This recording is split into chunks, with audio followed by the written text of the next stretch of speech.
कैसे देखते हैं फजील साहब कि क्या ईरान अब मौके का फायदा उठाएगा? क्या ईरान इजराइल को अब अपने अंजाम तक पहुंचाएगा फजील साहब? देखिए, हमास के एक 22 साल के लड़के ने पूरा आयरन डोम का साइबर सिस्टम हैक कर लिया था, जिसके चलते उनका साइबर सिस्टम फेल हुआ और हमास की तरफ से सैकड़ों मिसाइल दागी गई। उसको इंटरसेप्ट नहीं कर पाया। उस लड़के को ईरान में कुछ दिन रखा अपने पास, लेकिन मोसाद उसके पीछे पड़ गया। फिर उसके बाद टर्की अपने, अब जो बात लोग बोलते हैं ना कि टर्की नहीं इंटरेस्टेड, अगर टर्की इंटरेस्ट नहीं लेता तो उस लड़के को ले अगर टर्की में क्यों रखता? टर्की कहीं ना कहीं देखिए बहुत बड़ी 100 सैनिक मिलके, 1000 सैनिक मिलके जो काम नहीं कर सकते, एक 22 साल के लड़के ने उनका पूरा सिस्टम हैक कर लिया। और लड़ाई अब सिर्फ सिर्फ जमीन पे नहीं लड़ी जा रही है, पूरा इकोनॉमिक वार, साइबर वार, सब चीज चल रहा है। क्योंकि ये पूरा जो सिस्टम है ना, मिसाइल हुआ चाहे सब कुछ इसी से चलता है, नेविगेशन सिस्टम से। और उसको कोई ना कोई कंप्यूटर चलाता है, सारी प्रोग्रामिंग उस कंप्यूटर में होती है। तो अब ये वार जिस तरह से इनका हैक कर लिया, और अभी एक बीच में ईरान ने उनका, ईरान के किसी सैनिक ने उनका अमेरिका के पूरा कंप्यूटर ही हैक करके बता दिया कि कब कब हमले होने वाले। एक फाइनल हमला इस बार अगर इजराइल नहीं सुधरा या इजराइल कोई टेबल पे नहीं आया तो ईरान बहुत जबरदस्त हमला करेगा, जिसका जवाब इजराइल कभी सोच भी नहीं सकता। और फाइनल हमला होगा, इस पार चाहे उस पार। आप देख लीजिएगा, अभी ईरान जो है वक्त दे रहा है कि ये कितना उड़ रहा है, उड़ने दो इनको। क्योंकि पिछले एक साल से जॉर्डन, लेबनान और हमास से लड़के ये पूरा थके हुए हैं, और हुती अलगे इनको थका रहा है। अभी भी ईरान जो है अभी इंतजार कर रहा है कि थोड़ा और इनको देखने की इनकी पोजीशन कितनी है। और पूरी दुनिया में जो विश्वास कम हुआ ना इजराइल का, ईरान ये चाह रहा है कि ये विश्वास थोड़ा और कम हो जाए। अब जो ईरान हमला करेगा फुल एंड फाइनल, उसके बाद फिर इजराइल के पास जगह नहीं बचेगी कि वो हमले के बारे में सोच भी सके या जवाब देने की स्थिति में भी नहीं रहेगा। और फिर मैं वही कह रहा हूं कि लंका अपनी जलवाएगा ही, ये छोड़ेंगे नहीं। क्योंकि ईरान तो अपना पूरा ताकत इनके ऊपर, और सबसे बड़ी बात, आने वाले समय में ईरान डिफेंस की बहुत बड़ी मार्केट बनने जा रही। उसका ड्रोन टेस्टेड, उनके मिसाइल टेस्टेड, उनकी रणनीतियां टेस्टेड, तो सारी चीज तो टेस्टेड है। अब जो अमेरिका जो जहाज और जो सैन्य साधन बेचता था, वो अमेरिका को छोड़ के, क्योंकि अमेरिका के चीज महंगी बहुत होती है। और अब 35 लाख रुपए में, इंडियन करेंसी में 35 लाख में लोगों ने ड्रोन बना लिया, जो ड्रोन बड़े बड़े टैंकों को उड़ा दे रहे, बड़े बड़े जहाजों को उड़ा दे रहे, सैन्य अड्डों पर ऐसा हमला कर रहा है कि उसका कोई, इतने ऊपर जाते हैं कि उनको रडार में भी नहीं आते, इतने छोटे होते। जो ड्रोन दुनिया में अमेरिका बहुत महंगा बेचता था, उसके कई गुना सस्ता ड्रोन ईरान ने बना लिया। ये सारी चीजें अब न सिर्फ जितना नुकसान ईरान का हुआ है, ये आने वाले 6 महीना 1 साल अगर सीज फायर हो गया और लड़ाई बंद हो गई, फिलिस्तीन का कोई मसला हल हो गया, उसके बाद भी ईरान अपना सारा घाटा पूरा कर लेगा अपने सैन्य हथियार को बेच करके। अमेरिका खरीदेगा ईरान से, आप देख लीजिएगा। क्योंकि 25 साल के अंदर अमेरिका के पास कोई लेटेस्ट अपडेट, कोई भी ऐसी चीज सामने नहीं आई जो कहा जाए कि ये बिल्कुल अपडेट है। केवल वो डरवाने की, वो एक वेस्ट मीडिया उन लोग के पास, सैटेलाइट की एक ताकत है जिससे वेस्ट मीडिया उनका अपना है। और वो वेस्ट मीडिया जब से कतर का जो अल जजीरा आया है, उसने इस वेस्ट मीडिया की हवा निकाल दी। अब मीडिया में भी, और सोशल मीडिया ने सबसे ज्यादा हवा निकाल दी। सोशल मीडिया, आपके इलाके में कुछ भी होता है या ईरान में कुछ भी होता है, पूरी दुनिया में फ्लैश हो जाता है। ये जो सोशल मीडिया लड़ाई, किस तरह से सद्दाम हुसैन को कैसे मारा गया, कैसे इराक जो है कब्जा किया गया, कोई जानता ही नहीं था कि हुआ क्या उसमें। गद्दाफी को जिस तरह से मार दिया गया, दुनिया ये समझ रही थी कि गद्दाफी कोई आतंकवादी संगठन है। अब जाकर के बहुत से लोगों को पता चलता है कि गद्दाफी तो उस कंट्री के लिए बहुत बढ़िया थे। और पहली बार उन्होंने, गद्दाफी ने कहा था कि हम अपनी लीरा मुद्रा में पेट्रोलियम तेल और बेचेंगे, इसलिए उनको मारा गया। यही बात सद्दाम हुसैन साहब ने कहा, इसलिए उनको मारा गया। और अरब पे लगातार दबाव इसलिए बनाया जाता है कि अरब एक रिलीजियस कंट्री है, वो जंगजू कंट्री नहीं है, वो फाइटर नहीं है, वो हथियार, और उनके पास एक पेट्रोल की ऐसी ताकत है वो कहते हैं कि हम जिसका डीजल पेट्रोल बंद कर देंगे वो ऐसे ही गिर जाएगा नीचे, वो तो ऐसे ही आ जाएगा पैरों पर, हमको उनको बम मारने की क्या जरूरत है। वो अपनी इस ताकत का इस्तेमाल करते हैं अरब के लोग। अरब हमेशा यही कहता है कि भाई हमको किसी से क्या करना है, हम तेल बंद कर देंगे तो कोई भी कंट्री नीचे आ जाएगी, 2 मिनट में हमारे पैरों पर आ जाएगी कि साहब हमको क्यों ऐसा कर रहे हैं। उनका कुछ जहाज ही नहीं उड़ पाएगा, ना हथियार, सारे टैंक वैंक सब रखे रह जाएंगे। तो अरब की एक ऐसी भौगोलिक ताकत है, एक ऐसी पेट्रोल की ताकत है उस जगह पे जहां बैठे हैं, वो अरब की अपनी अलग ताकत है। और ये अब जो है ये सारी ताकतें एक होकर के अब इनके समझ में आ रहा है कि वेस्ट किस तरह से मिडिल ईस्ट में मुसलमानों को किस तरह से आपस में लड़ा करके अपना फायदा उठा रहे हैं। अमेरिका, ब्रिटेन, लंदन, फ्रांस, कहां ये लोग एक दूसरे से लड़ते हैं। और तो अफ्रीका में भी एक यूनिटी बन गई है, अफ्रीका के मुस्लिम कंट्रियों में भी, और सब लोग मिल करके पूरे अफ्रीका की एक यूनिटी बना लिए, एक सेना बना लिए, एक मुद्रा चला रहे। वो मिडिल ईस्ट में भी वही चीज होना है। इन लोगों को, मिडिल ईस्ट को आप देखिएगा, अगर ये जंग जिस दिन बंद होगी उसके बाद नया पहल ये होगा कि मिडिल ईस्ट की जितनी कंट्रियां हैं एक दूसरे कंट्री में आना जाना फ्री होगा, इनका ट्रेड फ्री होगा, आना जाना फ्री होगा। क्योंकि अब इनको पता चल चुका है कि बिना बिजनेस के हम आगे नहीं बढ़ सकते। हम अपने नेचुरल रिसोर्सेज से कब तक फायदा उठाते रहेंगे। हमको अब ट्रेड भी करना है, बिजनेस भी करना है। सिर्फ पेट्रोल और डीजल पर या नेचुरल रिसोर्सेज पर, गैस पर हम कब तक बैठे रहेंगे। रूस आगे क्यों चला गया? क्योंकि उसके पास भी तेल और गैस है, लेकिन उसके बावजूद वो ट्रेड कर रहे हैं। चाइना के पास कुछ नहीं है, फिर भी वो ट्रेड से आगे बढ़ गए। दुबई एक छोटा सा कंट्री है, उसके पास तो डीजल पेट्रोल कुछ भी नहीं है, फिर वो यूएई में सबसे आगे है। इसलिए अब अरब देशों को भी ये मालूम चल गया है कि हमें अब ट्रेड करना पड़ेगा, बिजनेस करना पड़ेगा, और बिजनेस से भी हमको आगे बढ़ना है। ये नेचुरल रिसोर्सेज, तेल की जो परंपरागत जो हमारी प्रॉफिट है, इससे हम बहुत दिन तक सरवाइव नहीं कर सकते, क्योंकि आगे चल करके सभी कंट्रीज को अपना मिडिल ईस्ट ओआईसी का अपना करेंसी होगा, अपना सैन्य, सारी सैन्य शक्तियां एक होकर के तभी जाके यूरोपीय यूनियन का कोई कंट्री दूसरे से लड़ता है? कभी लड़ा आज तक? इतिहास में उठा के देख लीजिए। यूरोपियन कंट्री में जो 38-30-32 देश हैं, उसमें 22-23, वो कभी सब अगल बगल ही है, लेकिन कभी किसी से कोई युद्ध हुआ? अमेरिका ने किसी से डायरेक्ट युद्ध किया आज तक? किसी कंट्री का आप याद करिए, किसी कंट्री से डायरेक्ट युद्ध किया अपने आसपास किसी पड़ोसी से? लेकिन मिडिल ईस्ट में सबको आपस में लड़ाता रहता है बैठ करके। कभी ईरान और यमन में लड़ाता था, कभी सऊदी अरेबिया हुतीज में लड़ाता था, और हिंदुस्तान पाकिस्तान में लड़ाता है। आप देख लीजिए, बांग्लादेश, ये सब तो अमेरिका की ही चाल है। अफगानिस्तान से 20 साल अपनी सेना रखा, खर्चा अफगानिस्तान ने उठाया, अफगानिस्तान से भागा, वियतनाम से भागा, इराक से भागा, हर जगह से। तो ये लोग कभी, अमेरिका आप देख लीजिए, और जो अमेरिका से सट के रहा, जो अमेरिका को अपना बाप समझता रहा, वो कभी भी जीने से ज्यादा उसने कुछ नहीं किया। कोई बड़ा उनका जो है कोई बड़ा एम्पायर नहीं बना, केवल अमेरिका उसे जीने देता है। इवन जो अमेरिका के साथ है, हमारे देश में कैंसर की दवाई नहीं बनती थी, बनती है, अभी भी नहीं बनती, तो अमेरिका नहीं बनने देता। जो रॉ मटेरियल्स है वो नहीं आने देता है। हम लोग कभी हवाई जहाज नहीं बना पाए आज तक, क्योंकि अमेरिका नहीं बनने देता है। अगर अमेरिका बनने देगा तो हम 100 रुपए का माल 500 रुपए में क्यों खरीदेंगे? कुछ नहीं कर सकते, तो कम से कम उसका ढांचा तो बना सकते हैं ना, स्टील का जो होता है। जहाज बनाने में क्या है, सिर्फ उसका ढांचा अगर हम बना लें तो 50% हमको सस्ता पड़ जाएगा। बाकी इंजन उंजन जो भी सिस्टम है सब अमेरिका से ले ले, धीरे धीरे करके। वो भी फोटो स्टेट मशीन, आप सुनिए, अमेरिका हम लोग को नहीं बनाने दे रहा था, लेकिन उनकी कॉपी करके हमारे देश के वैज्ञानिकों ने फोटो स्टेट मशीन बना दी। सिटी स्कैन मशीन, एमआरआई, ये सब भी हम नहीं बना सकते। अल्ट्रासाउंड की मशीन नहीं बना सकते, ये सब हमको इंपोर्ट करना पड़ता है।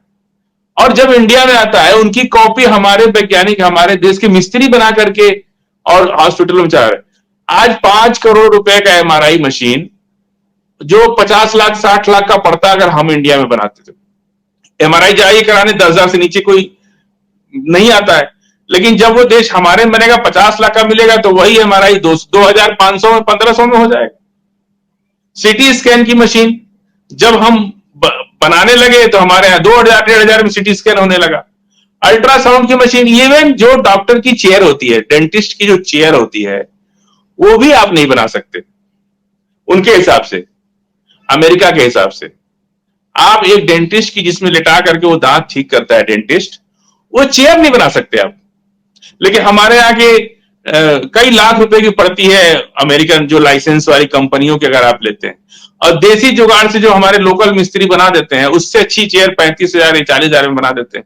लेकिन वो लाइसेंस नहीं है उनको बनाने का, उनको ये नहीं है कि वो मार्केटिंग करके, ऑफिस खोल के मार्केटिंग करके बेच सकते। इतना हम लोगों के ऊपर प्रतिबंध लगा के रखा है। और जहां हमारी खेत की बीज को वो पेटेंट करा रहे। पहले हम लोग किसान, हर किसान परिवार जब फसल होती थी तो उसमें से 40 किलो 80 किलो 2 बोरा बीज के लिए रख लेते थे। अब वो कह रहे हैं कि ये बीज काम ही नहीं करेगा, पता नहीं कौन सा बैक्टीरिया डाल दिया ला करके, और वो बीज काम ही नहीं कर रहा। अब करता भी है लेकिन किसान को भरोसा उठ गया है कि ये बीज जमेगा भी कि नहीं जमेगा। बीजों को अब बड़ी बड़ी कंपनियां, उस पर तो हम अभी नहीं जाना चाहते, और वो लोग जेनेटिक चीजों को इतना महंगा बीज बेच रहे हैं मार्केट में। जो चीज हमारी फ्री की थी, 25% लागत का हम बीज पे ही पैसा देते रहे। किसान क्यों मर रहा है हमारे देश का? क्योंकि हमने अपना जो देसी तरीका था वो खत्म कर दिया। जानवरों की दवाइयां इतनी महंगी, विटामिन सी, ये वो सब इतनी महंगी, सब अमेरिका की चाल है जी। एक और खबर जयदीप सिंह बुंदेला साहब ने दी है कि खबर है कि याह्या सिनवार का जो वीडियो दिखाया गया है वो फर्जी है, और उन्होंने लिखा आगे कि मेरा भी इसमें एक विश्लेषण है कि जब याह्या सिनवार सोफे पर बैठे हैं तब उनके दाएं हाथ की कलाई कट चुकी है, जबकि इजराइल द्वारा उनको दिखाया है, यानी डेड बॉडी को दिखाया गया है जो स्वयं इजराइल ने दिखाया है, उसमें उनका हाथ पूरा दिख रहा है।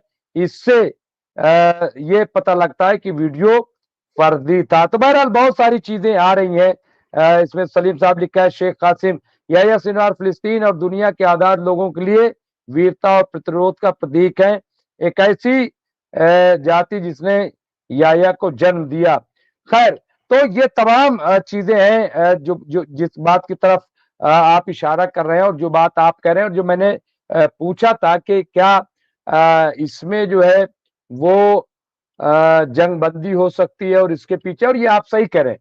मुझे भी यही लग रहा है कि इजराइल एक तो ये चाहता होगा अरविंद जी कि हम 4 कैप्टिव्स जैसे ही वो छोड़ेंगे तो हमें एक सोर्स पता चल जाएगा कि आखिर कैप्टिव्स है कहाँ, क्योंकि अभी तक बड़ी मतलब नाकामी इजराइल की ये है कि वो ये नहीं पता लगा सका कि आखिर उसके बंधक है कहाँ वो रखे गए। और खबर तब ये आ रही कि वो हिजबुल्लाह के पास चले गए, इस तरह की भी खबरें हैं। क्योंकि मतलब कैप्टिव्स कहाँ है, कहाँ वो रखे गए हैं, किसके पास है, कुछ भी पता नहीं। तो हो सकता है ये पता लगाने के लिए भी ये ऐसा किया गया हो। तो बहरहाल बहुत दिलचस्प बातें रही, बड़ा अच्छा लगा, और मैं समझता हूं कि जो मुस्तकिल एक क्या क्या आप जी हाँ, आप कभी मैं जानना चाहता हूं फजील साहब, क्या लग रहा है मुख्तसर अंदाज में कि क्या ये जंगबंदी के पीछे क्या है? क्या जो सिस्टम, जैसा कि अरविंद जी ने कहा कि वो थक भी चुका है, क्योंकि कल मैं पढ़ रहा था अरविंद जी, जो तिल अवीव यूनिवर्सिटी के माहिरीन है, वो एक्सपर्ट है, वो कई और उन्होंने कहा कि इतनी लंबी लड़ाई इजराइल ने अपने 75 साला सफर में कभी नहीं की, और इतना नुकसान उसका कभी नहीं हुआ है, बहुत भारी नुकसान उसका हुआ है। क्या कहेंगे फजील साहब, जो आप कहना देखिए, चाहें? अभी जो जो मैसेज पढ़ रहे थे ना आप, कि ईरान पे जो फाइटर जेट का हमला 100 किलोमीटर दूर ही उसे खत्म कर दिया गया, ये उतना मजबूती नहीं है इस बात में। क्योंकि जो फाइटर जेट्स होते हैं, उनको कमांड देने वाला जो उनका कंट्रोल रूम होता है, और वो एक फार्मूले पे काम करते हैं। इसमें 4 फिगर और 6 फिगर, ये 2 फार्मूला है इसमें। जो बम मारने का 2 फार्मूला है, उसके अंदर जो मैप बना होता है ना, उसमें 4 फिगर और 6 फिगर, ये 2 चीज डाले जाते हैं, जो विथ उनके पहले से उनके प्लान में सब अंदर रहता है। जब जहाज उस पर टारगेट 4 फिगर और 6 फिगर का यूज करके जब टारगेट पे हिट करने जाता है, तो उसको कमांड इधर से दिया जाता है कि भाई आप हमारे टारगेट पे हो और हम 1 सेकंड में आपके जहाज को उड़ा देंगे। तो उस वक्त पायलट अगर डर गया, उसको लगा कि भाई जहाज तो जाएगा ही, मेरी जान भी तो जाएगी। तो जान बचाने के लिए, जैसे आईडीएफ के सैनिक अपनी जान बचाने के लिए भाग जा रहे हैं, वो बहुत बड़ा कारण है डर का, कि अगर वो मार दिया तो जहाज भी जाएगा और पायलट भी जाएगा। वो डर के मारे वापस गए। किसी साइबर अटैक या किसी इस तरह के बाहरी कंप्यूटराइज्ड वो चीज नहीं होती है। हवाई जहाज में कितना भी एडवांस जेट हो, वो किसी भी सिस्टम से उनका कोई कनेक्शन नहीं होता कि उसको साइबर अटैक करके रोक दिया जाए या उड़ने ना दिया जाए या उसको हिट ना करने दिया जाए।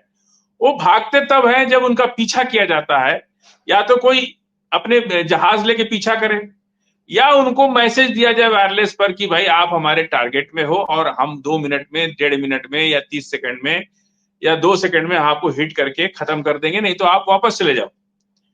अगर ये चीज उनको मैसेज मिल गई, तो अब ये उनकी हिम्मत की बात है, पायलट की हिम्मत की बात है। जैसा एक बार 65 की लड़ाई में हमारे सैनिक ने पाकिस्तान में जहाज लेके घुस गए और जा करके उनका गोला वाला खत्म हो गया था, तो वो जा करके आर्मी कैंप के ऊपर ही जहाज लाकर गिरा दिया और उससे बहुत से लोग मर गए। ये पायलट की हिम्मत की बात होती है कि वो एट ए प्रेजेंट पर वो 1 सेकंड में क्या डिसीजन लेता है, अपनी जान बचाना चाहता है या अपने को सुसाइड बॉम्बर बना करके वो कहीं गिरा दे कि चलो हमको तो मरना ही, हम मार के ही मरेंगे। तो ये पायलट का अपना है। और उधर से ईरान ने उसको दिया होगा थ्रेड कि भाई तुम या तो वापस चले जाओ, नहीं तो हम तुमको मार रहे। तो वापस चला गया। क्योंकि देखिए, ईरान कभी भी इस तरह की लड़ाई को अगर प्रोवोक करेगा तो फिर युद्ध लंबा लड़ना पड़ेगा, क्योंकि अमेरिका कहीं ना कहीं बहाना खोज रहा है, या जो भी इजराइल के साथ जो दूसरी कंट्रियां हैं, वो लोग एक बहाना खोज रहे हैं कि किसी बहाने से हम ये दुनिया को बता सके कि हमने इस वजह से इसको मारा, कि हमारा वो कह देंगे हमारा पेट्रोलिंग करने वाले जहाज को उन्होंने मार गिराया जो उनकी सीमा में भी नहीं था। यहाँ यानी ईरान फदिल साहब, सलीम साहब ने फिर जवाब दिया है। आपने जो बात कही है, उन्होंने फिर और कोट किया है कि पूर्व MI6 अधिकारी एलिस्टेयर टेयर क्रूक ने के अनुसार एक अज्ञात रक्षा प्राणी ने इजराइल के ईरान पर हमले को विफल कर दिया, क्योंकि उन्हें किसी अन्य मिसाइल रक्षा प्रणाली द्वारा लॉक कर दिया गया था। ये उनका कहना है। तो है?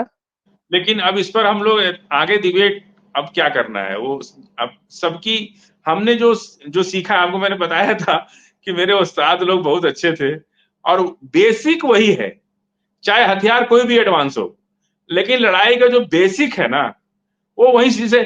भले आज लोकोमोटिव इंजन चल रहा है, लेकिन जेम्स बॉन्ड को आप अलग नहीं कर सकते। इंजन को बनाने के प्रक्रिया में आप जेम्स बॉन्ड से ही शुरू करें, क्योंकि उसका बेसिक है। तो जो हवाई जहाज के जो हमले होते हैं, एयरक्राफ्ट से जो हमले होते हैं, उसका एक फार्मूला होता है। और वो इन सब चीजों से कोई, फिर भी इनकी कोई जानकारी होगी सलीम भाई की। मैं ऐसा नहीं कर रहा हूं कि मैं उनको काउंटर कर रहा हूं, हो सकता है कुछ लेटेस्ट हमारी जानकारी में ना हो, उनकी जानकारी में होगा।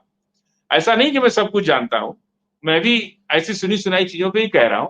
लेकिन जो मेरा अपना विजन कह रहा है कि ये सब चीजें तो कोई बहुत बड़ी बात नहीं है, क्योंकि लड़ाई तो अभी शुरू नहीं हुई है। अभी तो एक हमला ईरान ने किया, दूसरा हमला इजराइल ने किया। इजराइल का हमला फुस निकल गया, ईरान का हमला जोरदार हो गया।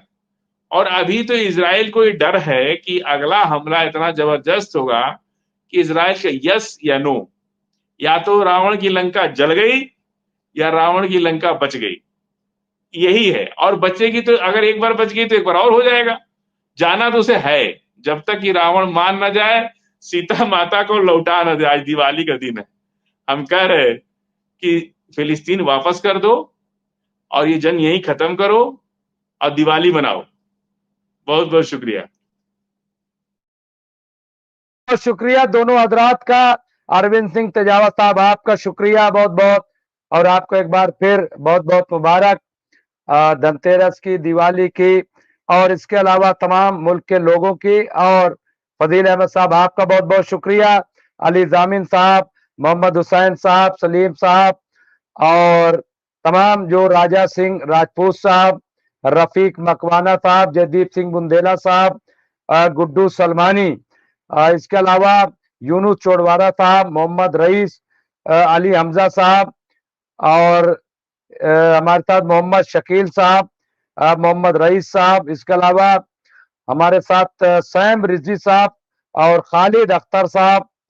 तो बहुत सारे लोग जो है, हुसैन खान साहब, तो इस तरह से एजाज हुसैन साहब, असलम लावारे साहब, बहुत सारे रफीक मकवाना साहब, तो बहुत सारे लोग हमसे, बहरहाल मैं सबका नाम नहीं ले पा रहा हूं, मैं माजरत चाहता हूं क्योंकि टाइम कम बचा है।